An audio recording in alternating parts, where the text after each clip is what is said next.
Greetings, Thompson School District. My name is Marc Schaffer. I'm the proud superintendent of the Thompson School District, and welcome to On Location. Today I am on location with Lisa Kendall, our Director of Nutrition Services. Lisa, why don't you tell us a little bit about yourself?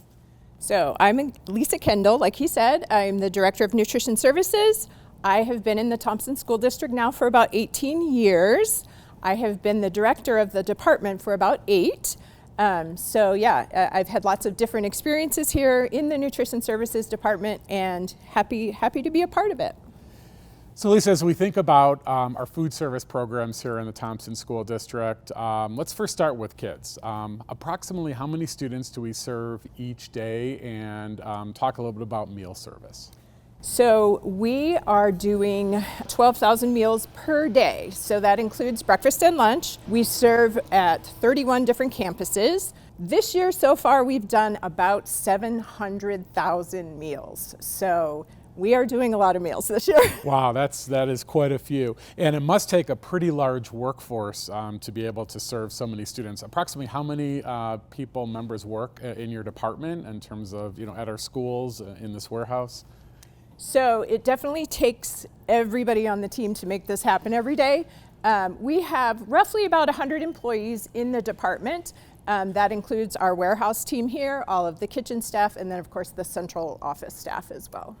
So to deliver so many meals and feed so many students each day, I would imagine it's a pretty long workday. So talk about what a typical workday looks like for, in order to serve so many students here in the school district. So yeah, we start really early around here. We're usually here anywhere between 5:30 a.m. and 6:30 a.m. to start. We have to, get deliveries going, get trucks loaded up, get stuff out to the schools, and then of course the kitchen staff is starting early. They come in, they kind of do their equipment and safety checks, and then they start prepping food for the day. Some individual schools are doing 600 meals, so they've got a lot to do. So I would imagine planning menus and food service for students is pretty complex. How do we decide what meals we're serving and what the selections look like? Can you talk a little bit about that? So that is a group effort for sure. We like to get input from students. Of course, anything that we are going to serve, we want it to be appealing to students. That's why we serve things like, chicken nuggets and hamburgers and pizza and things that students like. It's going to be a different, version of those things than what you would see, in the grocery store or restaurants, a much healthier version. So we are highly regulated by the U.S. Department of Agriculture, CDE's Nutrition Unit, Larimer County Health Department, and other entities. So when we are planning menus, we have to consider all of the nutrition guidelines that go into it. There are certain components and guidelines that we have to meet in order to just be in compliance with all of the regulations. But again, want to make sure that it's appealing to students. So we like to get their feedback and input on the different things that we plan to offer. So. Gotcha.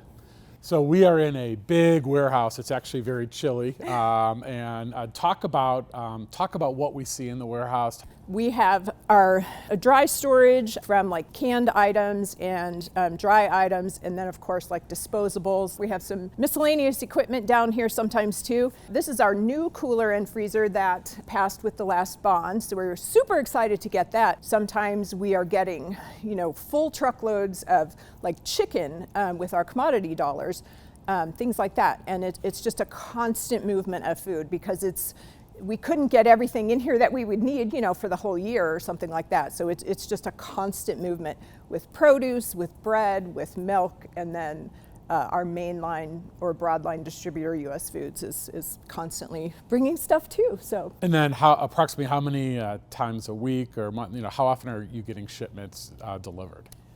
Several times a week we get deliveries depending on what it is. So. Again, commodities are something that come, every couple of months typically, because those are very big orders. But things like, bread, produce, and then kind of our broadline distributor, is a couple of times a week. Gotcha. So Lisa, I'd love to see maybe take a look at a school and see food service in action and maybe what some of the prep looks like. And so why don't we take a walk over there? Okay, that sounds great. So Lisa, we're here at Peak View Academy and would love to take a walk into the kitchen and see what a typical school nutrition area looks like. So why don't we come right over here and so this is the serving area. The students come in and they have all the choices here, so they make their way through the line. You can see they're doing some food prep for meals today. This is a pretty good kitchen here. It's pretty well equipped and pretty good size compared to some of the other ones in the district, especially now with feeding everybody for free. That has come with a few challenges. It's also been great, but certainly some challenges as we adjust to that. But the staff here, they are fortunate to have walk-in coolers and freezers at this school. Not every school has that, so that's a big plus here. And then, of course, equipment for prep areas, and then steamers and ovens and hot boxes to hold food until it's time for service. So you mentioned the cost is free to our students. Can you talk a little bit about what that looks like for breakfast and lunch and just kind of universal funding? So last year, voters passed the Prop FF, which is Healthy School Meals for All, and that allows us to provide meals, breakfast and lunch for all students regardless of income. So previously, the students had to fill out an application to be able to be eligible for free meals. So that is gone now, which is great. We can provide that for everyone, and there is no process to do that. It's just automatic, and so we are doing a lot more meals because of that, which is wonderful. That is something that started this school year, and we're still, adjusting to it a little bit, but really, really happy that we are able to provide that. And when you say all students, that's pre-K through 12th grade, is that right? Yes, that is correct. That's all students, yes. And one thing that our viewers may find interesting is so the Nutrition Services Department is funded a little bit differently than, say, our other traditional departments here in the Thompson School District. Can you talk about how your department receives revenue? How do you pay for the workers and for food shipments and all those other pieces? So we are definitely different than other departments in the school district. We basically have to earn the money that runs our department, and so the way that we do that, meals have to meet certain standards in order to qualify as a reimbursable meal. Not every meal qualifies, so that's why we're, you got to take a fruit or a vegetable. That's one of the things that I think everybody's pretty familiar with.